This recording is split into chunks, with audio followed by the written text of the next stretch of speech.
Former President Barack Obama is sharply criticizing President Trump's economic policies and calling the Trump administration's moves targeting President Trump's political opponents unimaginable. President Obama also has a message for his fellow Democrats saying, and I'm quoting him now, "We're in one of those moments when you know what? It's not enough just to say you're for something. You may actually have to do something and possibly sacrifice a little bit," close quote. Former Vice President Kamala Harris is also weighing in, saying President Trump's actions have been largely predictable. Listen.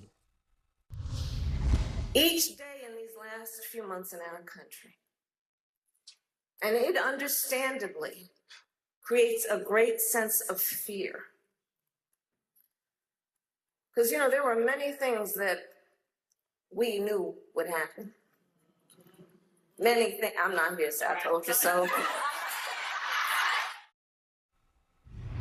She said, "I told you so." Joining us now, CNN political commentator and Democratic strategist Paul Begala. Paul, thanks for joining us. President Obama also called out the silence from Republicans about the economic turbulence here in the United States and President Trump's attacks on his perceived enemies. What do you make of what we heard from the former president and the former vice president? Well, President Obama is probably the most popular politician around. I saw a Gallup poll earlier this year had him at 59%. Donald Trump never had a day in his whole life when he was at 59%. That's easier to be an ex-president. It is. And I think one of President Obama's great gifts in politics is timing. He's not out there in your face every day. He's the way Trump has to be. He's the president, okay? But he picks his moments, and he knows what he is doing. He's the best sense of timing I've seen anybody since Ronald Reagan. And he is connecting right now. And it is both these grocery store issues, these cost of living issues, which is the most important. That's what's driving everything now. But also these more existential issues about our freedom. When you see people taken, handcuffed, and shipped to some hellhole in a prison in El Salvador without any due process. I'm glad Barack Obama is speaking out. I will also note, so is Joe Rogan. So if Donald Trump, okay, he's losing Barack Obama, he's also losing Joe Rogan, the very popular podcaster that Mr. Trump went on his show. Because Americans don't like that kind of lack of due process, and they sure don't like the costs going up at the grocery store the way they are. A recent poll shows just what 63% of Democrats view the party favorably right now. That's down from 81% at the start of the Biden administration. But according to Ron Braunstein, the columnist and good friend, these image problems might not matter much coming up in the 2026 midterm elections. He writes this. He writes that Democrats' best chance to recover would rely on their ability to, quote, crystallize public discontent with the actions by President Trump and the Republican-controlled Congress. You think he's right about that? You know, it pains me to say this because I love the guy. Brownstein's always right, and he's right about this. Right now, by the way, I don't know how the Democratic favorable among Democrats is 63. I mean, we've known each other a long time. I've been a Democrat all my adult life. I wouldn't have a favorable opinion of my party right now. So, and yet the Democrats are winning. Stunning win in Wisconsin this week, where Ben Wickler, the state party chair, led his party to a really stunning, the highest turnout I've seen in one of these Supreme Court elections. And so he's done a terrific job of coalescing that anger. The thing is, rage, which Democrats feel, is a wonderful motivator. It is. And so the Democrats are really angry. And by the way, that anger is spreading now. You know, it's not just, we're watching the stock market. It's not just the stock market, it's also the supermarket. It's groceries, gas, and rent. Americans who hired Donald Trump, the ones in the middle, not the hardcore MAGA, and we love them, but they don't move around a lot. The people who moved and put Trump in, they put him in because the cost of living was too high. And he is raising the cost of their groceries, gas, and rent. I think Chris Van Hollen, who you interviewed earlier on this broadcast, has the right message for Democrats, which is the great betrayal. You know, Donald Trump won the voters who make less than $50,000 a year. That breaks my heart as a Democrat, but I admire it as a strategist. He won the heart of the working class, and now he's stabbing them in the back with higher costs on everything that they eat, drink, wear, drive. He's hurting the very people who put him into office, and that is bad politics as well as bad economic policy. Always good to get your analysis, Paul. Thank you very, very much, Paul Begala. Thanks, Wolf. Great to see you again. I think that politicians that don't pay attention to what people are saying are going to find themselves out of work, which is as it should be. The people are going to rise up and going to tell the politicians, finally. Okay, you might think that was from a recent town hall or protest. Actually, that is a Tea Party protester from 2010. That movement, which was largely motivated by anger at what they saw as an overreaching federal government under the control of a single party. That might sound familiar. A new op-ed from pollster and friend of the show, Kristen Soltis Anderson, has this warning for her party: Republicans better watch out. And she cites her latest poll, which found the emotion Democrats are most feeling right now is fury. We are not interested in hearing that you are in the minority. We know that. We want you to show some of the backbone and strategic brilliance that Mitch McConnell would have in the minority. Group chat is back. Jackie, we've talked a lot about this analogy, Tea Party to now. Obviously, yes. Democrats have talked about how much they believe is at stake, especially with the actions that the administration is taking around immigration. What are you going to be listening for in A, these protests, B, how Democrats respond to them?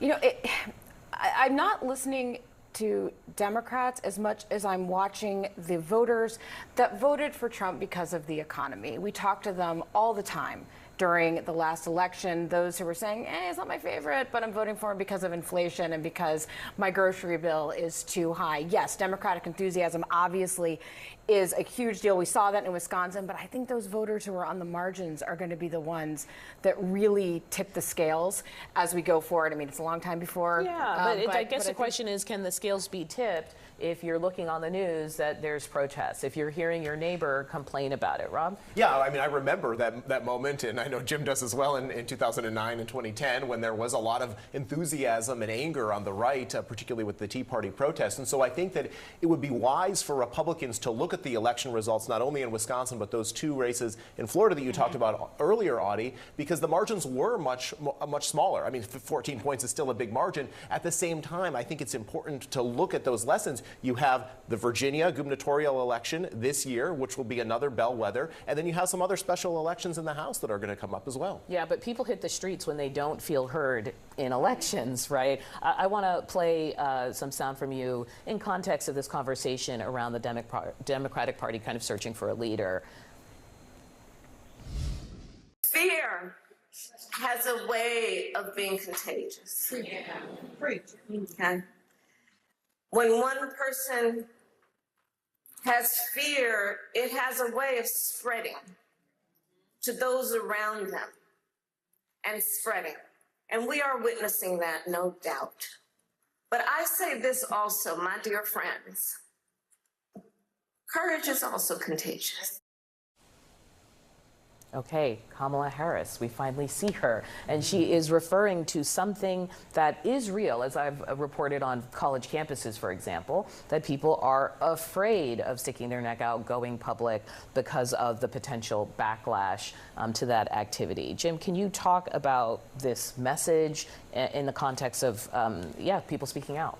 Well, it goes back to what you were just saying. I think you're exactly right about these swing voters. And swing voters don't want to hear Democrats talk about anger and fear and all these things. They want us to have an economic message that makes their lives better. And Democrats have still yet to settle behind that. Part of it's not having a leader, but part of it's like understanding the moment we're in. It's not just enough to win elections because people start hating Elon Musk and Donald Trump. You actually have to have a different vision. And I think that's the challenge Democrats have right now. And that's the work we have to do. And it's not just enough to talk about fear. Your old boss went a little further than this. He was speaking at Hamilton College. He had this to say about the moment that Democrats are in.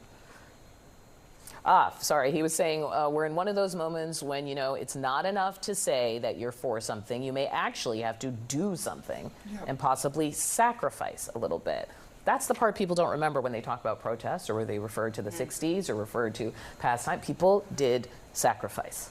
That's right. People went to jail. People like took very difficult things, and I think what he's talking about is these law firms who are just bowing to the president, to Trump, and not fighting back. There's a price to be paid here, and you had Indivisible on earlier. They're willing to pay that price to say this is the moment to have that fight.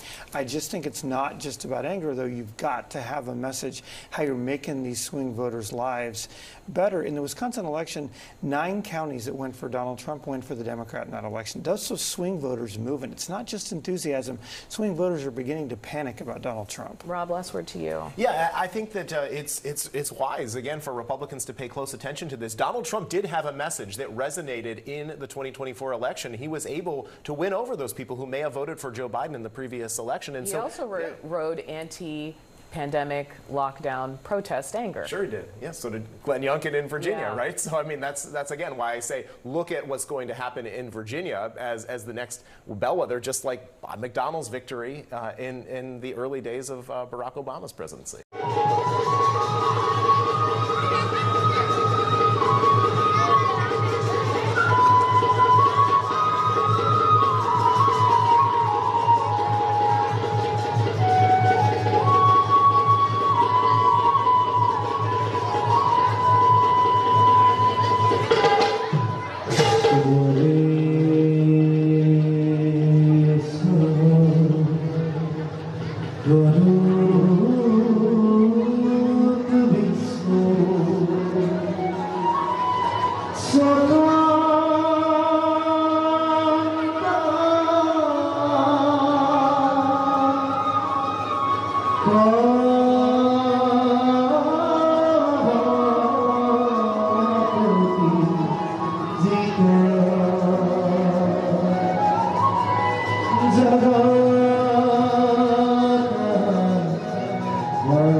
Oh